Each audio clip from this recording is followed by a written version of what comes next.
Hey guys, welcome to another video. Today we're going to take a closer look at a zombie survival game that puts a team of players together to complete one common objective, but it also pits them against each other to complete their secret objective. This is our review of Dead of Winter.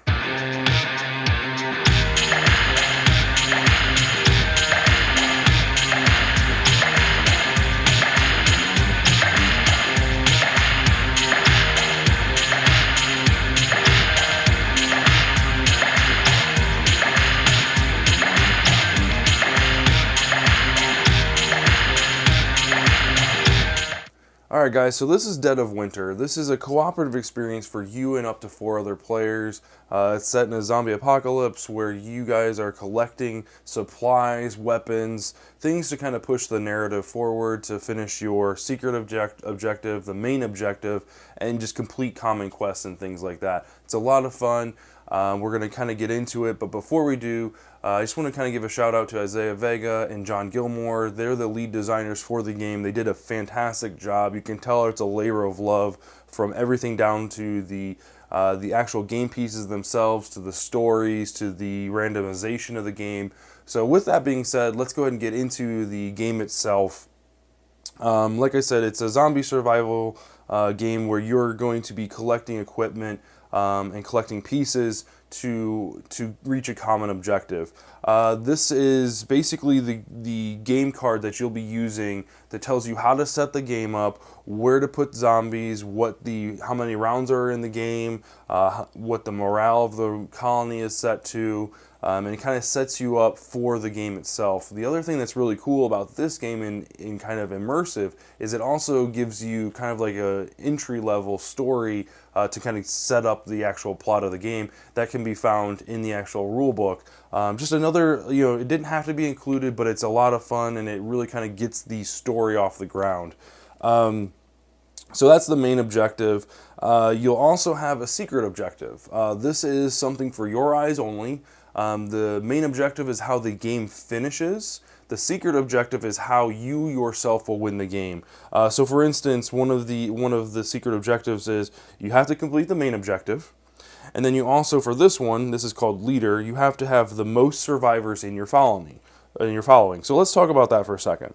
So character cards. There are 30 different characters in this core set. Each one has a couple different aspects to them. They've got their name and their occupation and things like that. But starting at the top, it has their influence. Then it has their attack stat, and it also has their search stat. All these will be used throughout the game. You'll use your search stat and your attack stat the most. These kind of tell you, direct you on how well that character does at certain things. So the way it works is you have your action dice, which are 6-sided dice, and to perform an attack with that particular character, you have to roll a 3 or higher, or whatever is depicted on your card. So 3, 4, 5, or 6, and you can use in that attack was successful, and so on and so forth. Same goes with searching. You have to use that dice or higher. So depicted on Janet here, she's got a 4 search, so you have to use a 4, 5, or 6. And then also on each character is a special ability. These are different for each character. No two characters are the same. The first one here on Janet is, see, it says, once per turn when performing a search at the hospital, you may look and keep one additional card. So when Janet's at the hospital, she can search for 4, but instead of just taking 1 card off the top, she actually gets to take 2 cards off the top. And you can do that once per round.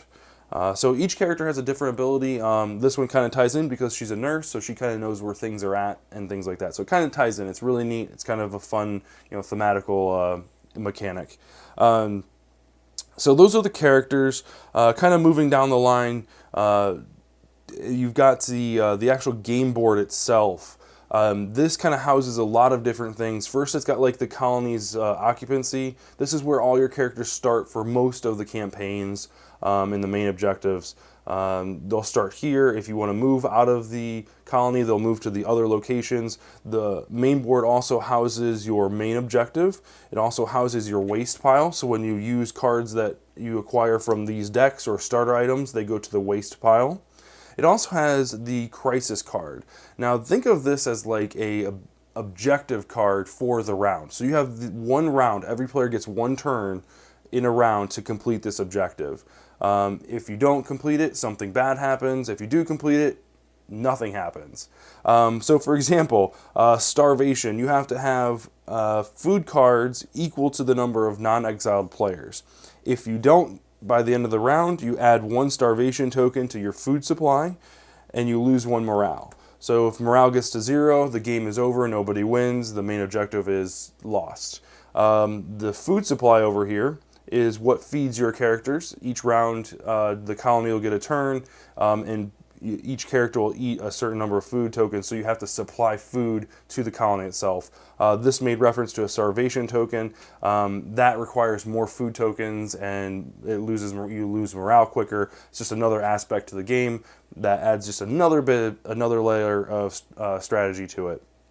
So the last thing that you'll notice on here on the main board is these 6 different entrances where the zombies actually come in, and once they're overrun, characters start to die, and the infestation starts to happen, and infected people start dying off, and it's just kind of like a giant snowball effect. So that's the main board, the main colony. Now you'll also notice that there are 6 non-colony locations, and this is where the game really takes off. So you've got 6 non-colony locations: the police station, grocery store, school, library, hospital, and the gas station. Now, the interesting thing about this is, and where the randomization comes in, each of these decks or each of these locations has a deck that's unique to that location.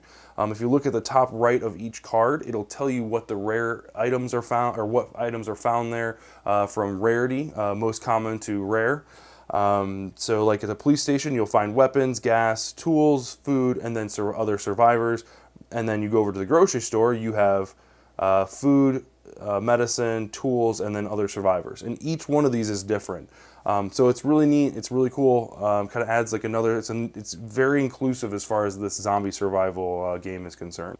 The other thing that's housed on these non-colony locations are spaces where zombies can appear. So there's a couple different spaces available for them. If there's characters there, that's when they show up. You can create noise to search for more items. That will attract more zombies.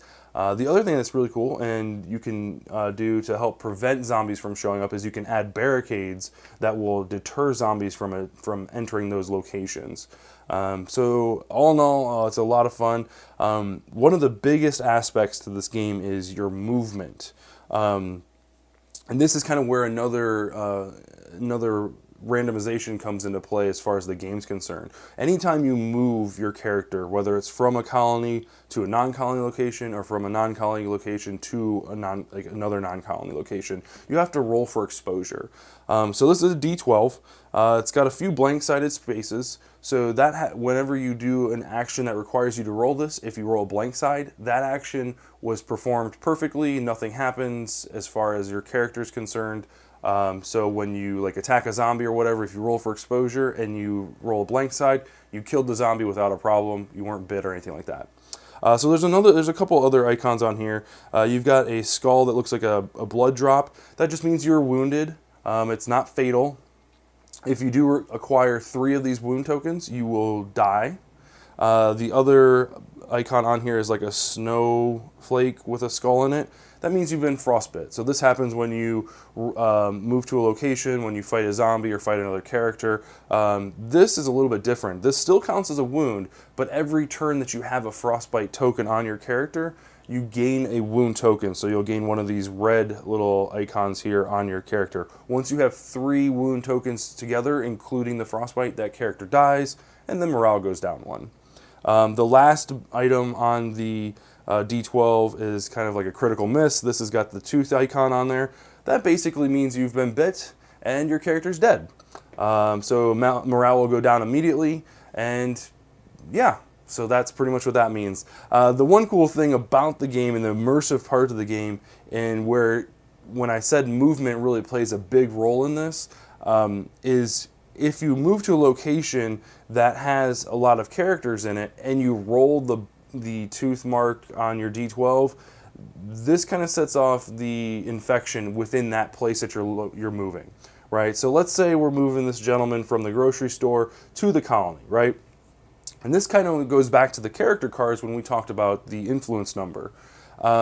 So you've got your character moving to the colony, he's moved there, you roll for exposure, and lo and behold, you rolled the tooth mark. So your character immediately dies, your morale goes down 1. Now you have a choice, now the characters at the colony have a choice to make.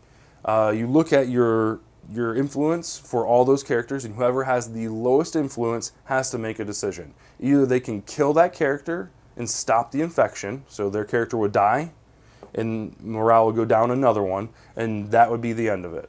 Or, if they're feeling lucky, they can roll the exposure dice again, and if they roll a blank, the infection stops. However, if they roll any other icon, whether it's the tooth mark, whether it's the frostbite symbol, or the blood drop symbol, that character dies, morale goes down 1, and you repeat the process again, but with the person with the second lowest influence.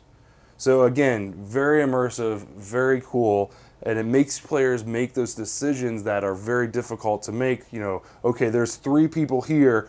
Do I really want to take a chance and move there and just wipe out those 3 people? And can we take the morale hit if we do that? So at the end of the day, it's a lot of fun. Most of the time when things go wrong, the person with the lowest influence is usually negatively impacted, and vice versa. If something goes right, the person with the highest influence usually reaps the benefits. So at the end of the day, it's a lot of fun. I really enjoy this game. It's fantastic with 2 players. It's fantastic. It's even better with 5 players. One of the variants that are inside the book that you can play as an alternative is called the Betrayer mode. And if you look on this, I think this should be included in every game, right? This is a mode that's optional, but I think this should be included in any game. So it's a possibility for one of your secrets, one of your players to be the Betrayer. And essentially what this means is you're trying to sabotage the team. So like for instance, this Betrayer card is the morale has to be at 0, so that means the game has ended. But you have to have at least 6 food item cards in your hand, and you can't use starter items, the cards you get at the start of the game. So this is like you're hoarding the food or whatever. So you're trying to complete this objective without being outed by the rest of the group. So at the end of the day, my final thoughts for the game is, you know, it's a lot of fun to play. The randomization is fantastic. It really keeps the game fresh and upbeat every gameplay. This will keep your play group going for months on end. You know, there's 30 different characters. There's 15 different main objectives, and then each main objective also has a hardcore mode, which gives you less rounds, less morale, more zombies, things like that. And then even the crisis cards add another layer of randomization to it. So I really enjoy that. The card quality, the card stock, the pieces, all comes together really nice. You know, the art is fantastic. I really enjoy it. So I'm going to give Dead of Winter an 8.5 out of 10. It's a great game. You should pick it up. Make sure you hit subscribe on the way out. We really do appreciate it. Leave a comment if you've played Dead of Winter before, and you know your kind of experiences with it. It seems like one of those water cooler type of games where everybody has a different experience with it. Make sure you hit the thumbs up button on your way out. Helps out a lot, and we'll see you guys in the next video.